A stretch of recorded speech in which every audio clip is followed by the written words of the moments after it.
Hello friends, आप सभी का स्वागत है आज की हिंदी के नए क्लास में, जिसमें फ्रेंड्स हम लोग पढ़ेंगे आज हिंदी के एनसीईआरटी क्वेश्चन जो आपके एग्ज़ाम के लिए बहुत ही महत्वपूर्ण है। फ्रेंड्स देखिए, आपका जो है कि एक एक टॉपिक जो है कि सभी को आज हमने जो है कि कवर करेंगे। तो चलिए वीडियो को स्टार्ट करेंगे, लेकिन इससे पहले आपसे रिक्वेस्ट है कि अगर हमारे चैनल को सब्सक्राइब नहीं किया है तो सब्सक्राइब कर लीजिए, क्योंकि यहीं से आपको सीटेट से संबंधित रिलेटेड क्लास मिलती रहेगी। तो देखिए, आपको पहले पढ़ना क्या है ये हम लोग देख लेते हैं। तो देखिए, आपको क्या क्या पढ़ना है। ये टॉपिक बहुत ही बड़ा है। यहाँ से आपको देखिए कंटेंट है, और यहाँ से पढ़ना है भाषा, भाषा अर्जन। भाषा अर्जन किस वजह से होता है, मातृभाषा क्या है, भाषा अधिगम, भाषा अर्जन व भाषा अधिगम में क्या अंतर है, भाषा अर्जन व भाषा अधिगम का मुख्य अंतर क्या है। ठीक है, ये सब टॉपिक है आपका है। ये जो है आपका कुल 13 जो है त्रिभाषा सूत्र तक पढ़ना है। तो चलिए हम लोग वीडियो को स्टार्ट करते हैं भाषा यानी लैंग्वेज से। तो देखिए फ्रेंड्स, लैंग्वेज क्या होती है, भाषा क्या होती है। तो भाषा हमारे विचारों को व्यक्त करने तथा दूसरे के विचारों को समझने का एक साधन है। ठीक है, भाषा जो है दूसरे के विचारों को व्यक्त करने और दूसरे के विचारों को समझने का एक साधन है। देखिए, आपका पहला वाला दिया है टॉपिक, दिया कि भाषा विचारों के आदान प्रदान के रूप में,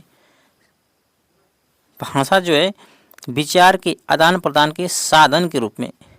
दूसरा आपका दिया है भाषा सामाजिक जीवन को समर्थक यानी सार्थक करने के रूप में।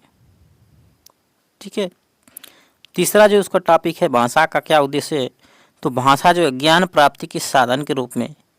और चौथा है आपका भाषा साहित्य, कला, संस्कृति और सभ्यता को विकसित करने में सहायक के रूप में। अगला आपका पांचवा है कि लिपि भाषा का लिखित रूप होता है। छठवां आपका दिया है भाषा और लिपि के बीच कोई निश्चित संबंध नहीं होता है। ठीक है, याद रखना है इस बात को कि लिपि और भाषा में कोई जो है कि निश्चित संबंध नहीं होता है। इसका मतलब कि दोनों अलग अलग भी हो सकते हैं। कोई भी भाषा किसी भी लिपि में लिखी जा सकती है। ठीक है, कोई भी भाषा किसी भी लिपि में हम क्या कर सकते हैं, तो लिख सकते हैं। तो ये आपको भाषा समझ में आ गया। अब देखते हैं हम लोग भाषा के भेद कितने हैं। ठीक है, तो देखिए भाषा के जो है 3 भेद हैं। कौन कौन से, एक लिखित भाषा, दूसरा मौखिक और तीसरी एक सांकेतिक भाषा। ठीक है, देखिए लिखित भाषा जो है कि मौखिक भाषा की तुलना में अधिक अस्थायी होती है। ठीक है, लिखित भाषा को याद रखना है कि मौखिक भाषा की तुलना में क्या है, अस्थायी होती है। अब देखेंगे फ्रेंड्स हम लोग भाषा अर्जन यानी एक्विजिशन। देखिए इसकी परिभाषा क्या होती है, पहले देख लेते हैं हम लोग इसकी परिभाषा। ठीक है, तो मनुष्य में जन्मजात क्षमता है भाषा को अर्जित करने की, जिसका प्रयोग करके मनुष्य वार्तालाप करना, भाषा के सहज के रूप में प्रयोग करना सीख जाता है बिना किसी विशेष प्रयास के। इसी को हम भाषा अर्जन कहते हैं। ठीक है, यानी कि इसे जो है कि किसी भी प्रयास करने की आपको ज़रूरत नहीं है। ठीक है, ये भाषा जो होती है आपकी होती है स्वाभाविक प्रक्रिया है, यानी कि ये अपने आप में जो है कि स्वाभाविक प्रक्रिया है, यानी कि इसे कुछ करने की ज़रूरत नहीं है। जैसे ही आप जो है कि समाज परिवार में रहेंगे तो उस प्रकार की भाषा को सीख जाएंगे। जैसे कि बच्चा छोटा होता है तो जो आप कहेंगे उसी प्रकार से लैंग्वेज बोलते हैं, उसी लैंग्वेज को वो रख के उस इन्वायरमेंट में वो सीख जाता है। तो क्या है, ये जो एक स्वाभाविक प्रक्रिया है। और दूसरा वातावरण का प्रभाव। ठीक है, जिस वातावरण में रहेंगे, यानी बच्चा अगर इंग्लिश बोलना चाहता है तो उसको उस वातावरण में लेकर जाएं। ठीक है, यानी कि जहाँ पर इंग्लिश बोली जाती है तो वहाँ की भाषा को आसानी से वो सीख सकता है। ठीक है, तो इन्वायरमेंटल का भी भाषा अर्जन पर प्रभाव पड़ता है और स्वाभाविक एक प्रक्रिया है। तीसरा एक सहज प्रक्रिया है, यानी आसान प्रक्रिया है। इसे सीखने के लिए किसी कुछ की ज़रूरत नहीं पड़ती, ये आसानी से सीखा जा सकता है। अगला आपका है ये अवचेतन है। अचेतन यानी अवचेतन, यानी कि उसको जो है कि कोई भी रटने की ज़रूरत नहीं है, याद करने की ज़रूरत नहीं है, ये अपने आप आ जाती है। पांचवा आपका दिया है अर्जन का संबंध मातृभाषा से ज़्यादा, यानी कि अर्जन का जो संबंध है मातृभाषा से ज़्यादा है।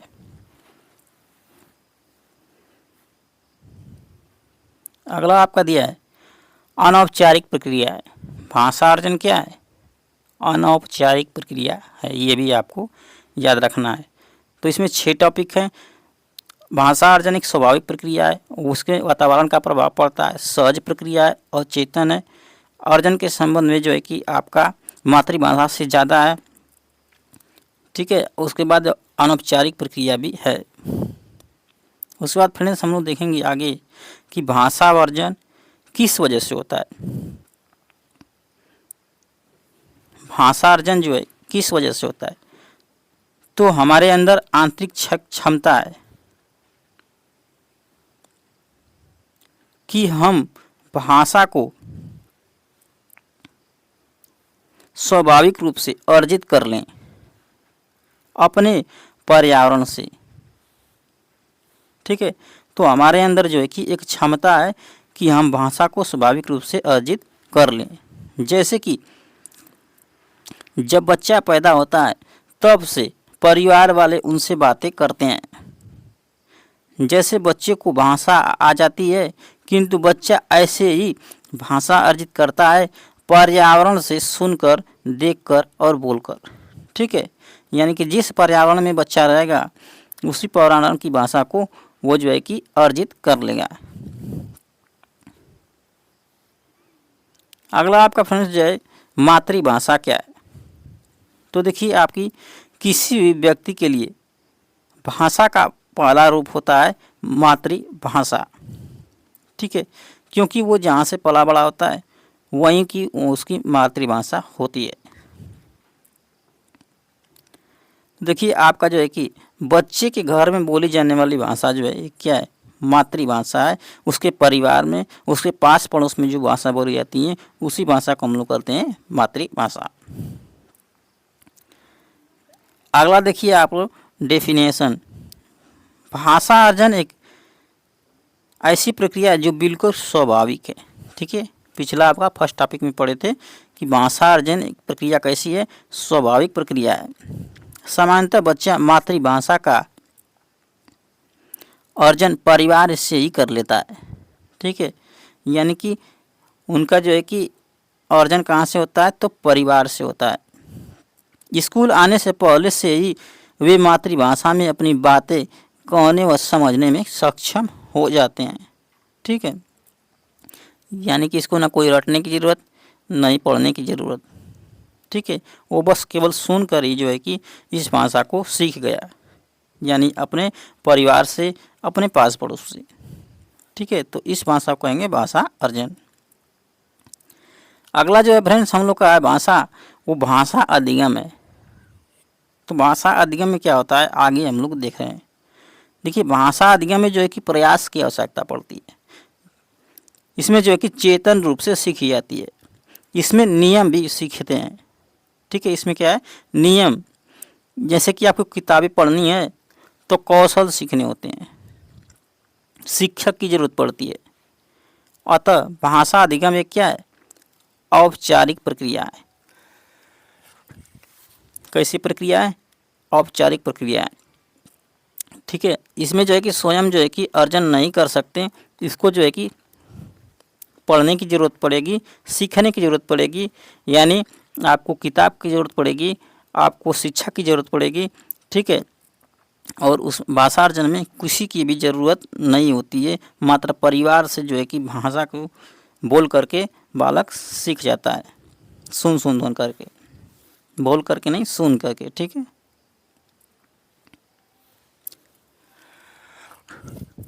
आगे जो हमारा फ्रेंड्स है वो है अधिगम का संबंध जो है दूसरी भाषा से। ठीक है। अधिगम कौन सी भाषा है?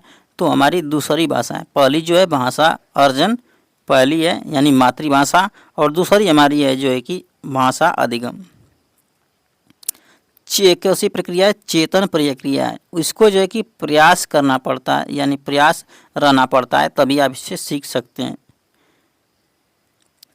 अगला है कि औपचारिक माहौल है चाहिए इसके लिए। फिर अगला है आपका कि स्किनर के अनुसार जो है कि भाषा सामाजिक क्रिया द्वारा सीखी जाती है। स्किनर के द्वारा जो है कि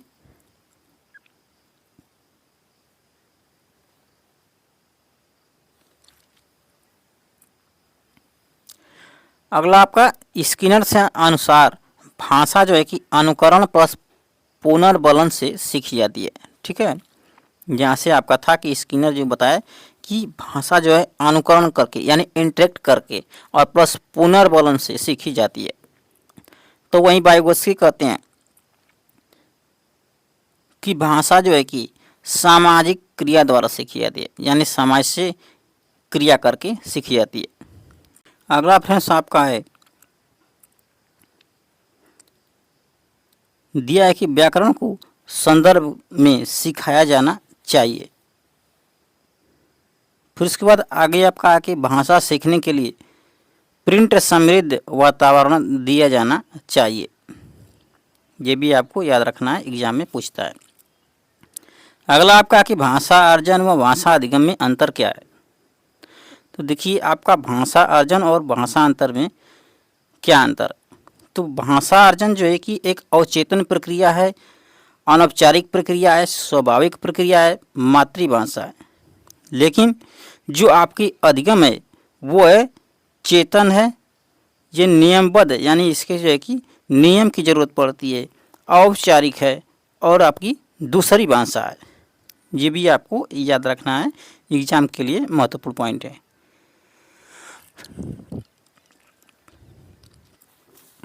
अब देखेंगे हम लोग भाषा अर्जन व भाषा अधिगम का मुख्य अंतर क्या है, यानी कि दोनों में क्या अंतर है। तो देखिए भाषा अर्जन जो है इसमें जो है कि वातावरण का प्रभाव पड़ता है। मातृभाषा जो है कि हमेशा अर्जित की जाती है। इसमें जो है कि बच्चे एक से अधिक भाषाएं भी अर्जित कर सकता है वातावरण के अनुसार। ठीक है, जैसे कि अगर बालक छोटा है, अगर यहाँ पे है तो इस भाषा को बोल रहा है, अगर दूसरा इसको जो है कि यहाँ से उठाकर दूसरे इन्वायरमेंट में डाल दिया जाए तो वहाँ की भाषा को ये सीख जाएगा। ठीक है, तो ये हो गई आपकी भाषा अर्जन। एक होता है आपका लक्ष्य भाषा यानी टारगेट लैंग्वेज, दूसरी भाषा या स्कूल की भाषा। ठीक है, इस भाषा को हम लोग कहते हैं लक्ष्य भाषा यानी दूसरी भाषा। देखिए आपका है मातृभाषा यानी मदर टंग। भाषा का पहला रूप होता है मदर टंग यानी मातृभाषा। हमेशा अर्जित करते हैं यानी हमेशा क्या करते हैं, अर्जित करते हैं। देखिए इससे जो है कि एक क्वेश्चन है, इसको हम लोग देख लेते हैं।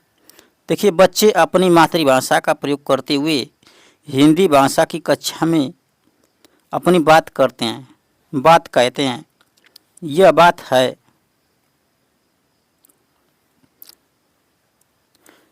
क्या है, स्वाभाविक है, निंदनीय है, विचारणीय है, अनुचित है। ठीक है, तो देखिए आपकी मातृभाषा का जब प्रयोग करते हैं तो ये कौन सी प्रक्रिया है, स्वाभाविक प्रक्रिया है।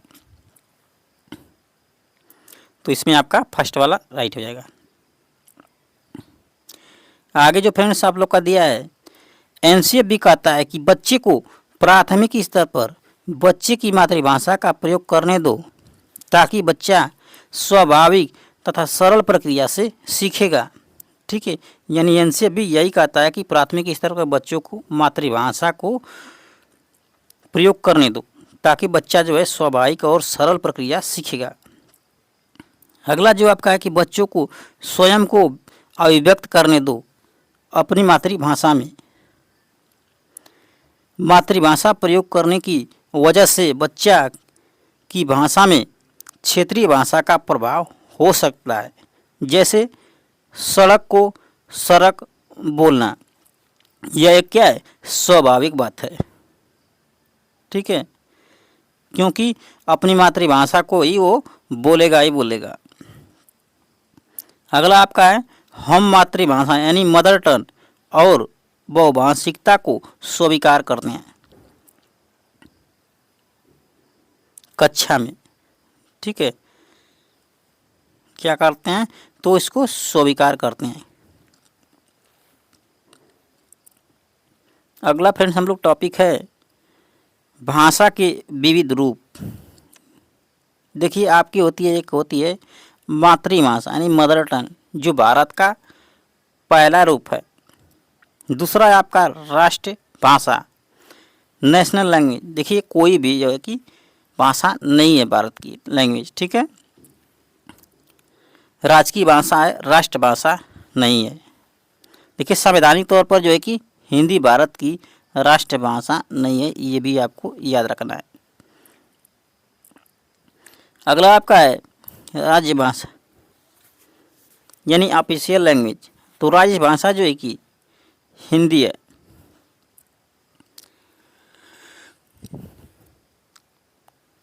देखिए भारत 1963 के ओएलए यानी ऑफिशियल लैंग्वेज एक्ट के तहत आर्टिकल 343 फर्स्ट में हिंदी भाषा की भारत की क्या है, एक राज्य भाषा है, न कि राष्ट्रभाषा है। इसको बात को याद रखना है। 1963 एक्ट यानी ओएलए यानी ऑफिशियल लैंग्वेज एक्ट के तहत किसमें इसका उल्लेख है, तो आर्टिकल 343 फर्स्ट में।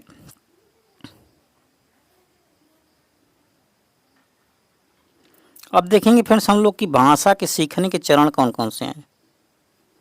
देखिए भाषा सीखने के चरण यानी कूदना, क्विंग। ठीक है, 6 माह बच्चा जो है 6 माह में क्या करता है, कूदने लगता है।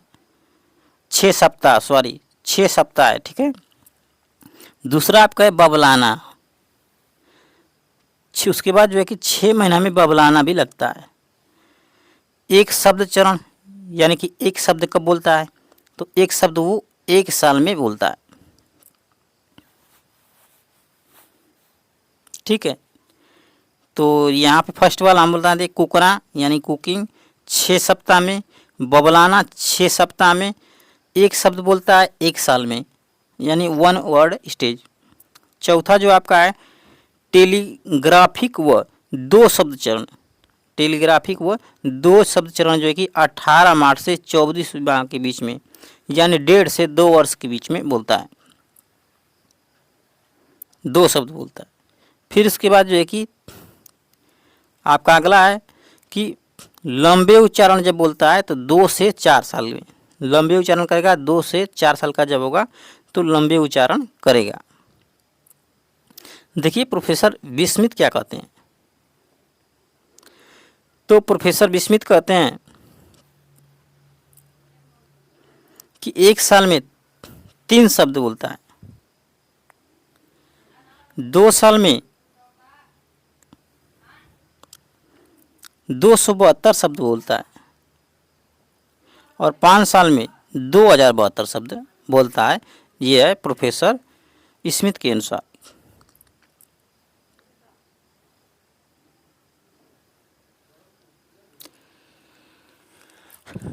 अगला जो फ्रेंड्स हम लोग का टॉपिक है भाषा शिक्षण की विधियाँ, यानी कि भाषा शिक्षण की कुल कितनी विधियाँ हैं। तो देखिए फर्स्ट विधि है व्याकरण विधि, दूसरा आपका है व्याकरण अनुवाद विधि, तीसरा है प्रत्यक्ष विधि, चौथा आपका दिया है सम्मिश्रण विधि, पांचवा है आपका संप्रेषण विधि, छठवां आगमन और सातवां आपका दिया है निगमन विधि। जो आगमन विधि जो है निगमन विधि का जो है कि या फिर कहें कि निगमन विधि आगमन विधि का सीधे उल्टा।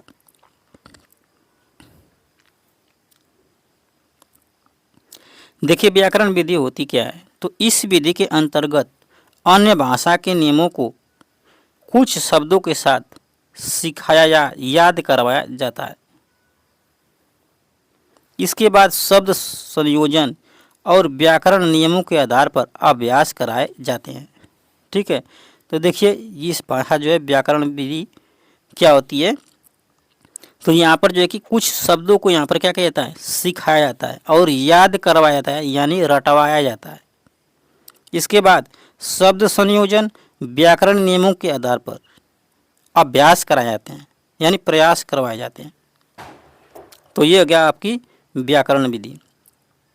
अब है आपका व्याकरण अनुवाद विधि। यह विधि जो है कि 19वीं सदी के अंत तक परंपरागत और मान्य विधि के रूप में प्रचलित रही। किस सदी में? 19वीं सदी में। इस व्याकरण और अनुवाद दो विधियां परस्पर संयोजित हैं। देखिए इस विधि में जो कि बच्चे लक्ष्य भाषा पढ़कर लिखना तो सीख लेते हैं परंतु बोलने के अक्सर अवसर नहीं मिलते। ठीक है, व्याकरण अनुवाद विधि में क्या होता है कि लक्ष्य भाषा तो पढ़ना और लिखना सीख लेंगे लेकिन बोलने से ज़्यादा अवसर इनके नहीं मिलते हैं। पढ़ना लिखना सीख लेंगे लेकिन बोलने का अवसर क्या है, इनके इन्वायरमेंट नहीं मिल पाता है। अगला आपका है कि इस विधि में बच्चों की मातृभाषा में अनुवाद के माध्यम से लक्ष्य भाषा सिखाई जाती है यानी इनके इन्वायरमेंट वाली भाषा से माध्यम से यानी मातृभाषा से। तीसरी जो विधि है प्रत्यक्ष विधि यानी डायरेक्ट मेथड। व्याकरण अनुवाद विधि में देखिए व्याकरण अनुवाद विधि की अनेक सीमाओं के कारण प्रत्यक्ष विधि का आविर्भाव हुआ। इसे मौखिक वार्तालाप विधि कहते हैं। ठीक है, आपका एग्जाम में पूछ सकता है किस विधि को मौखिक अनुवाद विधि कहा जाता है, तो वार्तालाप विधि यानी प्रत्यक्ष विधि। ठीक है, मौखिक वार्तालाप विधि कहते हैं प्रत्यक्ष विधि। इस विधि में शिक्षार्थियों की मातृभाषा की मध्यस्थता के बिना अन्य भाषा सिखाई जाती है यानी इसमें जो है कि मातृभाषा को मध्यस्थ बनाए बिना जो है कि अन्य भाषा सिखाई जाती है। तो इसे कहेंगे हम लोग प्रत्यक्ष यानी डायरेक्ट मेथड। इस विधि में बच्चे की मातृभाषा का प्रयोग नहीं किया जाता है, केवल लक्ष्य भाषा को आधार बनाया जाता है। ठीक है, यहाँ पर मातृभाषा का प्रयोग नहीं होता है, सीधा सीधा जो है कि इस भाषा को सिखाया जाता है लक्ष्य भाषा के आधार पर। चौथा आपका जो विधि है वो है सम्मिश्रण विधि। इस विधि के अंतर्गत भाषा शिक्षण की प्रक्रिया के व्यवहारिक पक्षों का सम्मिश्रण है। इस जो है सम्मिश्रण विधि में शिक्षक भाषा शिक्षण के विभिन्न उद्देश्यों के अनुरूप और शिक्षण प्रक्रिया के विभिन्न चरणों पर किसी भी विधि का चयन कर सकता है। ठीक है, इस विधि में क्या होता है आपका विभिन्न उद्देश्यों के अनुरूप और शिक्षण प्रक्रिया के विभिन्न चरणों पर किसी भी विधि का चयन कर सकता है। ठीक है, यहाँ पर छोड़ दी गई है। अगली जो भाषा है आपकी संप्रेषण परक विधि। प्रत्यक्ष विधि की प्रक्रिया को और शुद्ध बनाते, ठीक है, प्रत्यक्ष विधि की प्रक्रिया को क्या करते हैं और शुद्ध बनाते हुए संप्रेषणात्मक यानी संप्रेषण परक विधि का विकास हुआ। आपका आ गया कि भाषा प्रयोग सीखने में ही भाषा की संरचना सीखना है। भाषा प्रयोग सीखने में ही भाषा की संरचना सीखना है। अगला दिया है कि यह स्वाभाविक रूप से भाषा के प्रयोग पर बल देती है। संप्रेषण के माध्यम से भाषा सीखी जाती है इस विधि में। अगली विधि है जो फ्रेंड्स वो है आपकी आगमन विधि, जो सबसे महत्वपूर्ण विधि है।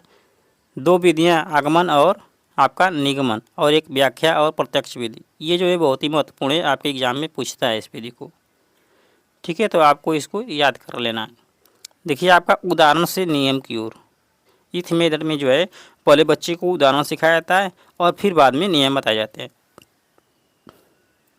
फिर उसके बाद विशिष्ट से सामान्य की ओर ले आया जाता है। ठीक है, और उसके बाद जो है कि ज्ञात से अज्ञात की ओर, यानी वो जो जिसी को जानता है उसे पहले पढ़ाया जाता है, फिर नहीं जानता है उसे पढ़ाया जाता है। यानी कि उदाहरण के लिए अगर हमको कहा जाए तो पहले संज्ञा के उदाहरण देते हुए बाद में जो है कि परिभाषा बताई जाती है।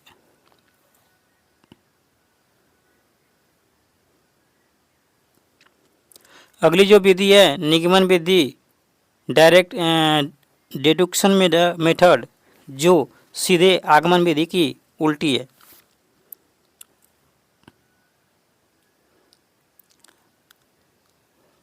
इसमें जो है कि नियम से उदाहरण की ओर, यानी उसमें पहले उदाहरण से नियम की ओर, निगमन विधि में नियम से उदाहरण की ओर।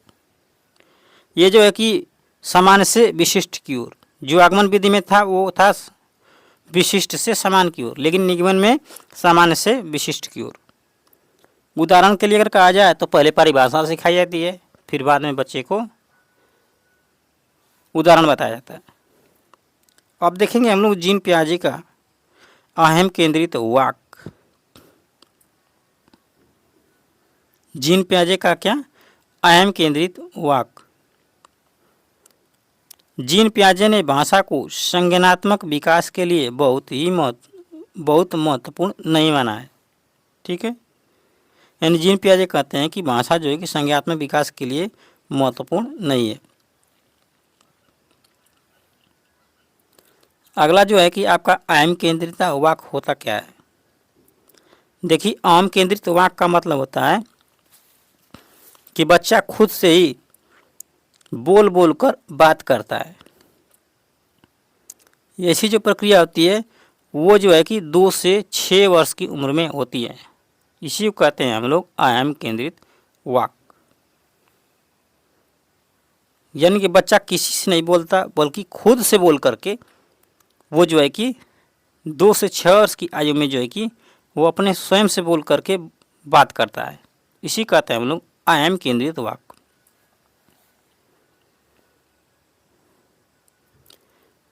अगला जो आपका है भाषा एवं विचार। ये जो दिए थे पियाजे जी बोले थे भाषा और विचार। तो जीन पियाजे कहते हैं कि पहले जो है कि विचार आया और फिर बाद में भाषा आई। ठीक है, लेकिन अभी भी लेवाइगोस्की इसमें फंसा देंगे। देखिए कैसे फंसाते हैं। देखिए, जीन पियाजे कहते हैं कि विचार से भाषा आती है, यानी पहले विचार आया फिर भाषा आती है। यानी विचार से ही क्या आती है? भाषा आती है। और विचार भाषा को सुनिश्चित करते हैं। यानी लेवाइगोस्की क्या कहते हैं इसमें देखने हैं। तो लेवाइगोस्की सीधे उसके उल्टे बताते हैं कि बालक भाषा अपने परिवेश से अंतःक्रिया यानी इंटरेक्ट करते हुए सीखता है। इसके अनुसार निजी भाषा यानी प्राइवेट स्पीच बालक के संज्ञानात्मक विकास में सहायक होती है। यानी निजी भाषा जो है बालक के संज्ञानात्मक विकास में सहायक होती है। और लेवाइगोस्की कहते हैं कि भाषा मानव का सर्वश्रेष्ठ यंत्र है। भाषा क्या है? मानव का सर्वश्रेष्ठ यंत्र है, जिसके द्वारा हम ज्ञान का निर्माण कर सकते हैं, समझ सकते हैं और समझा सकते हैं। ठीक है, तो ये आपको याद रखना है। ठीक है, भाषा जो है मानव का सर्वश्रेष्ठ यंत्र है, जिसके द्वारा हम ज्ञान का निर्माण कर सकते हैं, समझ सकते हैं, समझा सकते हैं। अगला है आपका ले-वाइगोत्स्की के सिद्धांत। देखिए, ले-वाइगोत्स्की के सिद्धांत का नाम सामाजिक सांस्कृतिक सिद्धांत है, ठीक है, सोशल कल्चरल थ्योरी, ठीक है। देखिए यहाँ पे क्या है, अंतरीकरण यानी इंटरनलिजेशन। देखिए, बालक जो है कि बाहरी वातावरण के अवलोकन को अपने भीतर आत्मसात करके सीखता है, यानी अवलोकन को देख करके आत्मसात करके सीखता है। यह संज्ञान यानी संज्ञानात्मक विकास व भाषा दोनों के विकास में सहायक है। अंतरीकरण क्या है, संज्ञानात्मक विकास व भाषा दोनों के विकास में क्या है, सहायक है। ले-वाइगोत्स्की जो है कि आगे जो है कि सिद्धांत में भाषा के 3 महत्वपूर्ण पक्ष बताए। कौन कौन से पक्ष है? फर्स्ट जो पक्ष बताया वो सामाजिक वाक, ठीक है। दूसरा जो है कि निजी वाक यानी प्राइवेट स्पीच। फर्स्ट वाला जो है सोशल स्पीच, दूसरा आपका जो बताया निजी वाक, और तीसरा जो बताया आंतरिक मौन वाक। यानी सामाजिक वाक की जो अवधि है वो है 2 वर्ष की उम्र में, फिर उसके बाद 3 से 6 वर्ष की उम्र में आपका है ये निजी वाक, और उसके बाद आंतरिक मौन वाक जो है 6 वर्ष की उम्र में। तो इसको भी आपको याद रखना है।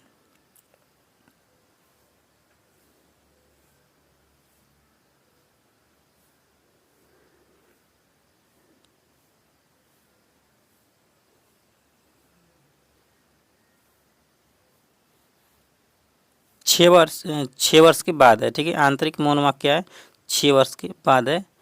अगला फ्रेंड्स हम लोग देखेंगे टॉपिक वो है भाषा और विचार।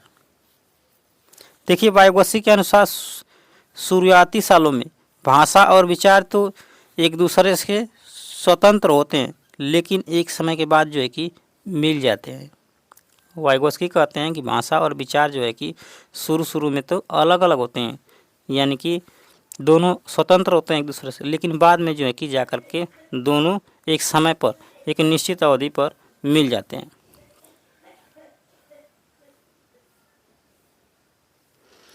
देखिए, यहाँ से क्वेश्चन है दिया है कि जीसा पॉली को करते समय 5 वर्ष की नजमा स्वयं से कहती है।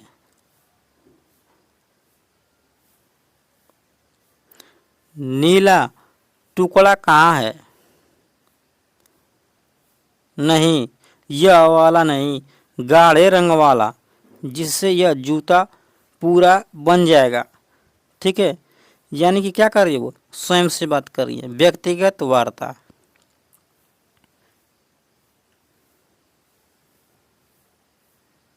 यहाँ पर देखिए क्या दिया है, 5 वर्ष की नजमा, ठीक है।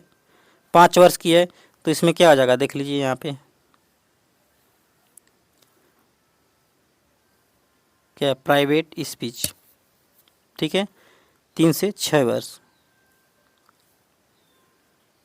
यहाँ पर व्यक्तिगत वार्ता, ठीक है, याद रखना है।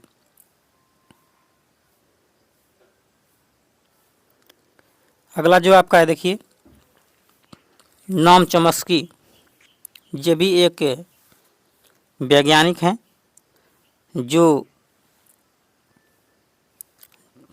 बालक के बारे में कहते हैं कि बालक में जो सीखने की क्षमता होती है वो जन्मजात होती है। देखिए यहाँ पे जो दिया है, प्रत्येक बालक के भाषा सीखने की जन्मजात शक्ति अथवा क्षमता के पैदा के साथ पैदा होता है, ठीक है।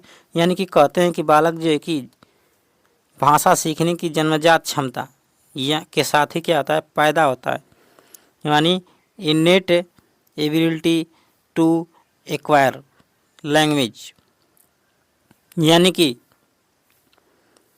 जिसे भाषा अर्जन यंत्र यानी LED कहा जाता है, लेड एक्विजिशन डिवाइस, विश्व की सभी भाषाएं एक ही मूल व्याकरण यानी यूनिवर्सल ग्रामर से संबंध है। यानी कि चॉम्स्की साहब कहते हैं कि जो भी हमारे देश की या विश्व की किसी भी देश की भाषाएं हैं वो जो है कि एक ही मूल व्याकरण यानी यूनिवर्सल ग्रामर से संबंध है, जिससे समझने में भाषा अर्जन यानी कि एलएडी हमारी सहायता करता है, यानी सहयोग करती है। अगला आपका कि भाषा अर्जन यंत्र यानी एलएडी 5 साल तक ज़्यादा सक्रिय रहता है। उनका कहना है, नाम चॉम्स्की का, कि जो हमारी भाषा अर्जन है वो 5 साल तक को सक्रिय रहती है और संवेदनशील काल होता है इसका और भाषा सीखने के लिए। ठीक है, यानी कि बच्चा को अगर 5 साल तक भाषा अर्जन यानी कि किसी भी इन्वायरमेंट में लेकर जाया जाए तो उनकी जो है कि ज़्यादा सक्रिय रहता है सीखने में और संवेदनशील काल है ये 5 वर्ष तक। अगला जो है आपका भाषा अर्जन क्षमता किस किस साथ संबंधित है। ठीक है, ये भी आपको याद रखना है। तो भाषा अर्जन किससे आपका अभी पढ़े हम लोग, भाषा अर्जन की क्षमता जन्मजात होती है तो चॉम्स्की साहब से। ठीक है, याद रखना है।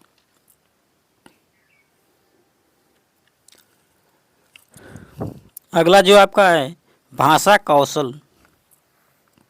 देखिए भाषा के 4 कौशल होते हैं, सुनना, बोलना, पढ़ना और लिखना। ये आपको याद रखना है, सुनना, बोलना, पढ़ना, लिखना। और इन कौशलों को भी 2 कौशल में विभाजित किया गया। कौन कौन? देखिए, एक गृहात्मक कौशल और एक अभिव्यक्त्यात्मक कौशल। इसको अगर नहीं याद है, अगर आप भूल जाते हैं तो एक ट्रिक भी है, उस ट्रिक के माध्यम से आप याद कर सकते हैं। देखिए, सुबोपली। ठीक है, सु का मतलब सुनना, अब बो का मतलब बोलना, प का मतलब पढ़ना और यल का मतलब, ल का मतलब लिखना। ठीक है, सुबोपली आपको याद रखना है। एग्जाम में कभी कभी अगर आपका गड़बड़ भी हो जाता है तो यहाँ से आपका गड़बड़ नहीं होगा ठीक से। ठीक है, यानी कि यहाँ देखिए सुनना और पढ़ना क्या है, गृहात्मक कौशल। सुनेंगे तभी बोलेंगे। ठीक है, पढ़ेंगे फिर लिखेंगे, क्योंकि फिर बिना पढ़े तो लिख नहीं सकते। तो सुनना और पढ़ना। ठीक है, तो इसको आपको यहाँ से सुबोपली, ठीक है, ऐसे याद रखना है। यानी सुनना और बोलना, यहाँ पर सुनना और यहाँ पे पढ़ना गृहात्मक कौशल, सुनना और पढ़ना गृहात्मक कौशल, और बोलना और लिखना क्या हो जाएगा आपका अभिव्यक्त्यात्मक कौशल। इसको आपको याद रखना है, सुबोपली।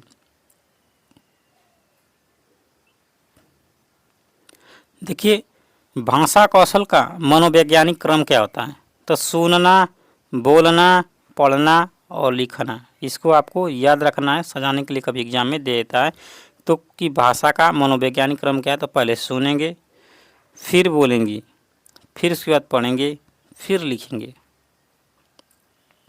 भाषा के मूल 4 कौशल, सुनना, बोलना, पढ़ना, लिखना, एकीकृत व अंतर संबंधित हैं। देखिए, सुनना और पढ़ना गृहात्मक कौशल है, बोलना और लिखना अभिव्यक्त्यात्मक कौशल है। भाषा कौशल यानी सुबोपली क्रम में सीखे जाते हैं, परंतु केवल इसी क्रम में सीखे जाते हैं ऐसा नहीं है।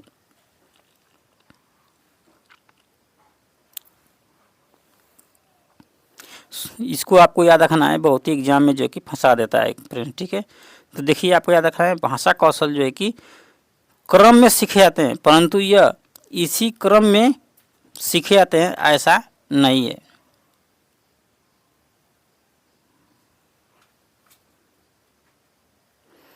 ठीक है, क्रम में सीखे जाते हैं लेकिन इसी क्रम में सीखे जाते हैं ऐसा नहीं है, इस बात को याद रखना है।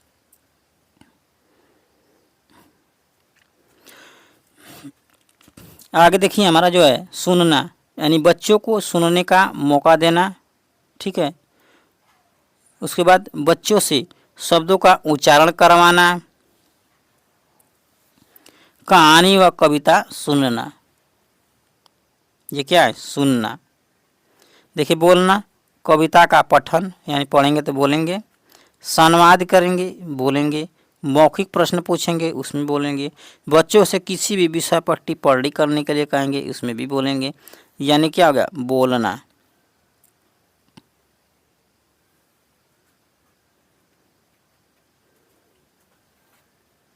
ठीक है, बोलने के बाद आपका आ गया अगला पढ़ना। देखिए पढ़ने के कौशल को वाचन भी कहते हैं। पढ़ने के कौशल यानी पठन, पढ़ना, इसको यानी कि बोलना, यानी पढ़ने के कौशल को वाचन भी बोलते हैं हम लोग। देखिए पढ़ना आपका जो है कि दो भागों में बांटा गया है। एक मौन पठन होता है यानी कि साइलेंट रीडिंग, और दूसरा होता है लोड रीडिंग यानी सस्वर पठन। देखिए मौन पठन और सस्वर पठन में अंतर क्या है? तो देखिए मौन पठन से बच्चे का ध्यान जो है कि बेहतर होता है, यानी अपने मन में पड़ता है, और इसमें जो है कि इस वाले में यानी सस्वर पठन में बच्चे का उच्चारण अच्छा होता है। उच्चारण तो अच्छे से पड़ेगा, लेकिन इसमें जो है कि मौन पठन में बच्चे का ध्यान बेहतर होगा, तेज से पढ़ सकेगा। इसमें जो है कि तेजी से पढ़ सकता है यानी मौन पठन में, जबकि इसमें जो है कि सुनेगा और बोले की कौशल बेहतर होंगे, यानी सुनना और बोलना। ठीक है, इसमें जो है कि सुनने और बोलने के कौशल बेहतर होंगे, और उसमें उच्चारण जो है कि अच्छा रहेगा बालक का सस्वर पठन में।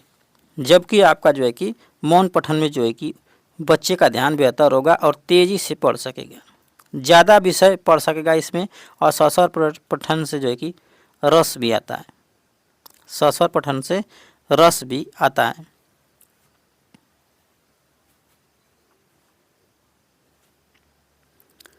चौथा आपका जो दिया है लिखना। देखिए अध्यापिका बच्चे की वर्तनी यानी स्पेलिंग की अशुद्धियों को ठीक कराने के लिए श्रुत लेख का प्रयोग किया जाएगा। श्रुत यानी सुन के क्या लिखना, उसको कहते हैं हम लोग श्रुत लेख।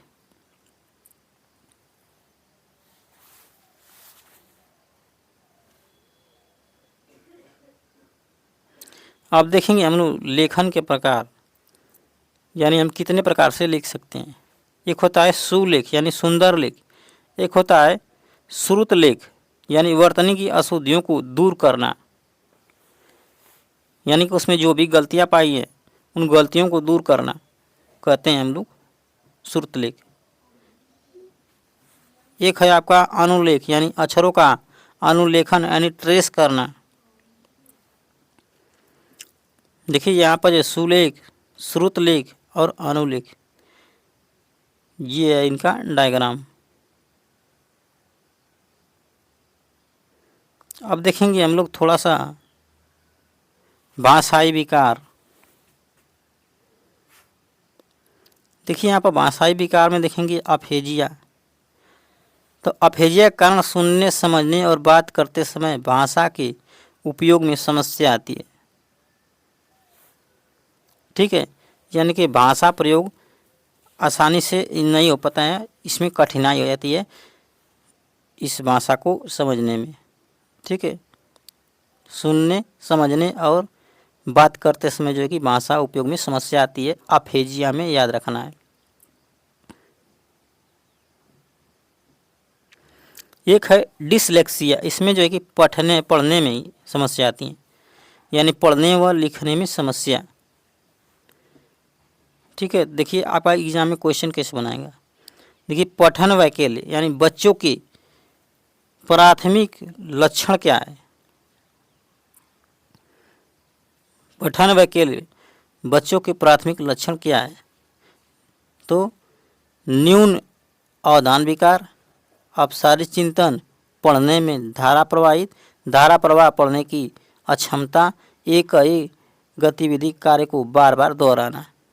ठीक है, तो यहाँ पे देखिए पठन अक्षमता क्या है, तो यहाँ पर कि धारा प्रवाह में अक्षमता, ये क्या हो गया आपका डिसलेक्सिया, तो आपको सी वाला राइट हो जाएगा इसमें। अब देखेंगे फ्रेंड्स हम लोग जॉन डीवी के महत्वपूर्ण सिद्धांत।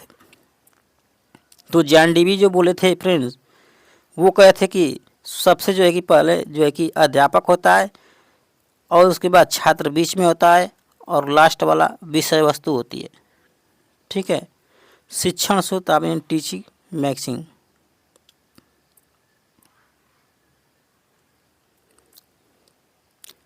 देखिए शिक्षण मैजिम यानी सूत्र, देखिए ज्ञात से अज्ञात की ओर, मूर्त से अमूर्त की ओर, सरल से जटिल की ओर। ठीक है, ये सूत्र है, इसका याद रखना है, ज्ञात से अज्ञात, मूर्त से अमूर्त और सरल से कठिन की ओर।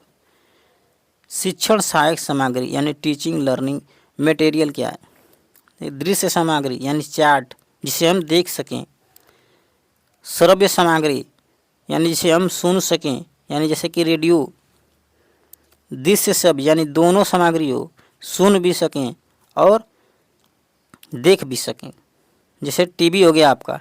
ठीक है, टीवी की आवाज़ को सुन भी सकते हैं और उसमें जो आप चित्र हुई जो भी आपका रहता है, जैसे टीवी देखते हैं तो उसमें आपको दिखाई भी देता है और सुन भी। क्रिया सहायक सामग्री यानी फील्ड ट्रिप। ठीक है, ये आपका शिक्षण सामग्री है।